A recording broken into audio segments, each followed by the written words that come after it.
Let's take a look at lesson 126, which is all about absolute zero and the Kelvin scale.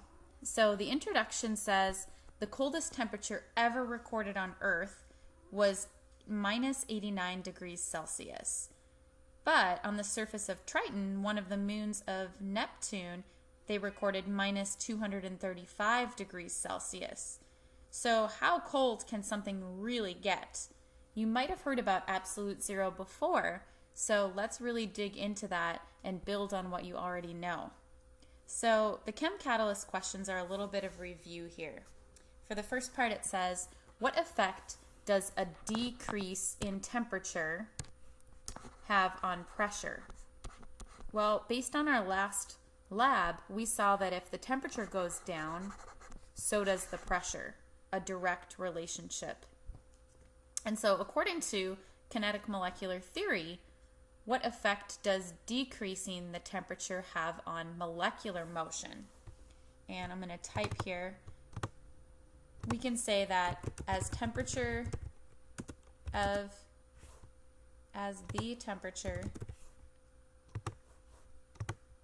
gas molecules decreases, their speed also decreases. And that proof that we had was from that last lab, because if their speed was increasing, we would see more collisions with the gas pressure sensor and the pressure would go up. But the opposite was true. And then some differences between Celsius and Fahrenheit.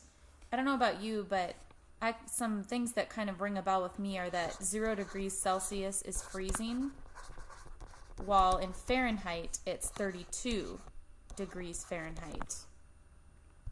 And if I'm trying to boil water, for Celsius it's easy, 100 degrees Celsius, and for Fahrenheit it's 212. So obviously they're just two separate units for measuring the temperature. For the activity, it says the volume of a gas decreases as the temperature decreases. However, there is a limit to how much a substance can shrink. It does not make sense that matter could have a negative volume. Hypothetically, the lowest possible temperature would have a volume of 0. So let's take a look at some data here.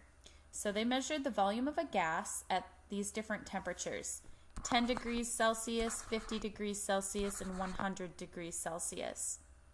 And they plotted that data, and they want you to extrapolate the data so that you can actually figure out at what temperature would you have a volume of 0. So I don't have a ruler here, so forgive me. Just doing my best. This is why we need Microsoft Excel. And I crossed at close to minus 280 degrees Celsius. So not quite. So use your line to find the temperature of the gas volume if the gas volume is 0. I know the answer, so I'm going to write it in. I'm cheating. About negative 273 degrees Celsius. Do I think the temperature can keep dropping forever? No. Eventually, particles stop moving. They have literally no energy. If they're slowed down to that point, that would be the lowest temperature possible, since temperature is a measure of how fast the particles are moving. And then here it gives it away. It says, on the Celsius scale, the temperature at which the volume of a gas is theoretically 0 is minus 273 degrees Celsius. This is called absolute zero. And if you want to be even more exact, it's negative 273.15. So if you wanted to create a scale where the temperature is 0 when the volume is 0, you have to add 273 to the temperature. So we're rounding that 273.15. This new temperature would be on the Kelvin scale. So let's test this out. If I'm talking about freezing, which is 0 degrees Celsius, it's amazing, but that's actually still 273 Kelvin. you would have to get down to 0 Kelvin in order to be talking about the coldest temperature possible. And this is a nice little picture showing the boiling point of water in Fahrenheit, Celsius, and Kelvin. It also shows the lowest possible temperature, 0 Kelvin, in degrees Celsius and degrees Fahrenheit. So let's do a little practice with converting. It'd be a good idea to pause the video so that you can try to do these on your own first. If I want to get from Kelvin to Celsius, I'm going to go back up here and use this top formula. So, I'm going to use this formula, the bottom formula, because I'm given Kelvin. So, degrees Celsius is equal to Kelvin minus 273. So if I plug this in for the first one, 295 minus 273, that comes out to be 22 degrees Celsius. And then what if I'm given degrees Celsius? There's another formula. Kelvin is equal to degrees Celsius plus 273. So I need to plug in a minus 10 plus 273. That comes out to be 263. And if I plug 110 in, that comes out to be 373. 383.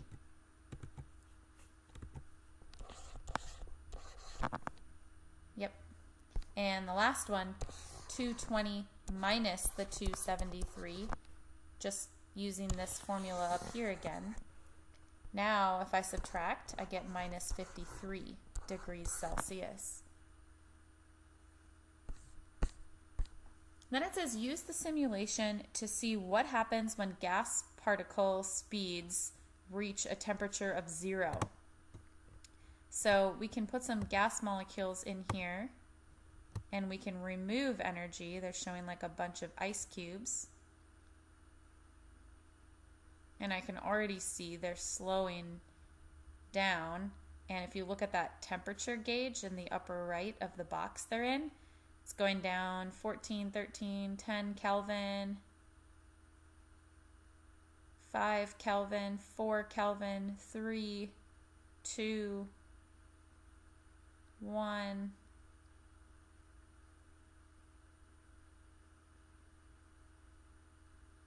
Zero Kelvin, they should not be moving. Looks like they are moving a little bit. So maybe this simulation isn't exact, but it's pretty close. So we can say as temperature approaches 0, approaches absolute 0, particles slow down. And then it says, what would happen if a real gas had its temperature drop toward absolute 0? Same thing. The particles would slow down and eventually stop moving if you could, in theory, get to 0 Kelvin. I think for these practice questions that it's actually helpful to do number 2 before number 1. But a way that you could do number 1 first is to use this helpful little chart. Because is 100 Kelvin warm, hot, or cold? Well, if we look on here, freezing is 273 Kelvin, so 100 Kelvin would be very cold. But what I was going to say is it's nice to convert into degrees Celsius, which you know 0 degrees Celsius is freezing, and 100 degrees Celsius is boiling, so that can give you kind of a better idea. So if I'm going to convert these here, 100 Kelvin, I have to subtract 273 to get it into Celsius. That's minus 173. Letter B is 60 degrees Celsius. If I want to get that into Kelvin, I've got to add 273. So this comes out to be 333. And to get 250 Kelvin into Celsius, I've got to go 250 Kelvin minus the 273. So this comes out to be negative 23 degrees Celsius. And pause the video and try the other ones on your own if you're following along, because it's more useful if you practice on your own. But letter D, we've got to add 273 to get it into Kelvin. That comes out to be 298. 400 Kelvin minus 273 is equal to 127 degrees Celsius. And minus 100 degrees Celsius plus the 273 Kelvin ends up being 173 Kelvin. So now let's see if we can figure out if each of these would be warm, hot, or cold. Well, 60 degrees Celsius is not quite boiling, so it kind of depends. It would still feel pretty darn hot to us. So I'm going to put this, even though it's not quite boiling, as hot. And then minus 23 degrees Celsius, if 0 degrees Celsius is freezing, this would be also extremely cold. 25 degrees Celsius is about room temperature, so that would be warm. 400 Kelvin is the same as 127 degrees Celsius. That's above boiling. That's hot. And negative 100 degrees Celsius is obviously cold. And for what do you think the highest temperature could be reached by a substance? Well, the speed of light, which is the fastest anything can move, is 3 times 10 to the 8th meters per second. And if gas particles were actually moving at the speed of light, this would be the equivalent of 1.41679 times 10 to the 32nd Kelvin. So theoretically, that is the hottest temperature. Google helped me with that answer.